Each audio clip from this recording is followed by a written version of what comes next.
Noi siamo nel luogo dove effettivamente Cristo è morto e Cristo è risorto. Al tempo dell'imperatore Adriano, nel 135, la basilica non esisteva. Sopra questi luoghi erano stati costruiti essenzialmente alcuni templi. Noi quest'anno celebriamo proprio i 1700 anni dalla celebrazione del Concilio di Nicea e sarà proprio nel contesto del Concilio di Nicea che sorgerà per la prima volta nella mentalità dei cristiani la possibilità di costruire in questo medesimo luogo una chiesa dedicata alla morte e alla risurrezione di Gesù Cristo nostro Signore. In quell'epoca il vescovo di Gerusalemme era Macario e Macario incontrò personalmente l'imperatore Costantino e gli propose la possibilità di distruggere i templi pagani che qui erano costruiti. Quindi già un anno dopo l'imperatore Costantino nel 326 chiede che questi templi vengano smantellati per riscoprire il luogo della morte e risurrezione del nostro Signore Gesù Cristo e viene edificata per la prima volta una basilica, viene edificata la prima chiesa, la chiesa bizantina su questo luogo. Curiosamente proprio il 14 settembre del 335, quindi il giorno dell'esaltazione della Santa Croce, questa chiesa viene per la prima volta aperta e quindi l'Anastasis, il luogo della risurrezione, e il Martirion diventeranno finalmente luogo di preghiera per i cristiani.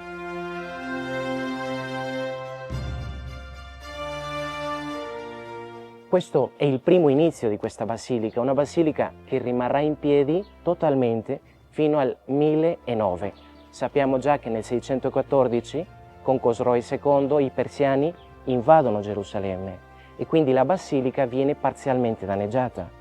Posteriormente, già nel 638, succede la conquista araba della Terra Santa, quando l'Islam incomincia a prendere spazio in tutta questa zona del Medio Oriente.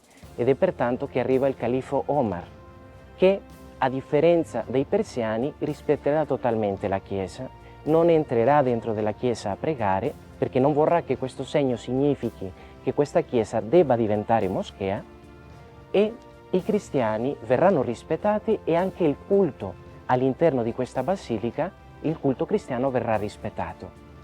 Poi col passare del tempo la Chiesa evidentemente ha subito terremoti, ha subito degli incendi, parliamo sempre nel 700, nell'800, anche nel 900, finché poi, tragicamente, come dicevo poc'anzi, l'anno 1009 il sultano Al-Hakim, con quell'odio che lo caratterizzava, chiamato anche il pazzo, quindi anche nelle fonti islamiche è un personaggio molto sui generis, ecco, questa chiesa viene però completamente distrutta e quindi rimarranno soltanto un paio di mura. Dopo questa distruzione del 1009 la chiesa verrà parzialmente ricostruita, già al tempo dell'imperatore bizantino Michele IV, ma sarà soltanto con la prima crociata, con la conquista di Gerusalemme, che ahimè sarà precisamente il 15 luglio del 1099, quando Godofredo di Buglione conquisterà la città di Gerusalemme, che sorgerà nuovamente il progetto di riedificare la chiesa come era a suo tempo, al tempo bizantino.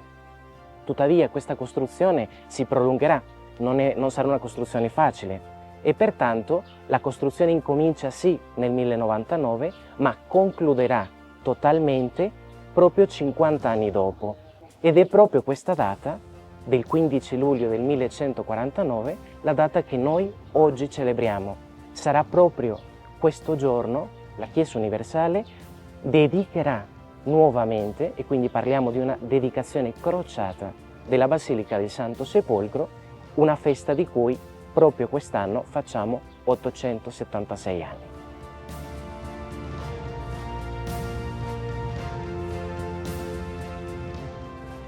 Tutte le chiese al mondo hanno quello che viene chiamato il luogo di culto, cioè tutte le chiese all'interno hanno un luogo preciso per celebrare i misteri, per celebrare i sacramenti.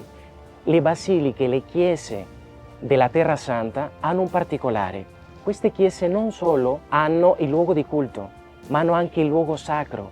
Il luogo sacro è un luogo unicamente delle basiliche di Terra Santa perché? Perché ricorda la memoria precisa di un evento accaduto storicamente su questa terra nella vita terrena di Cristo.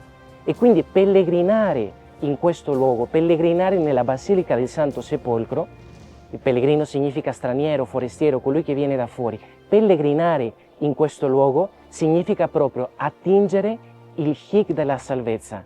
Quindi venire pellegrini in questo luogo significa poter accedere a quel mistero di speranza e di misericordia dell'amore più grande che può essere mai esistito, della morte e la risurrezione di Cristo nostro Signore.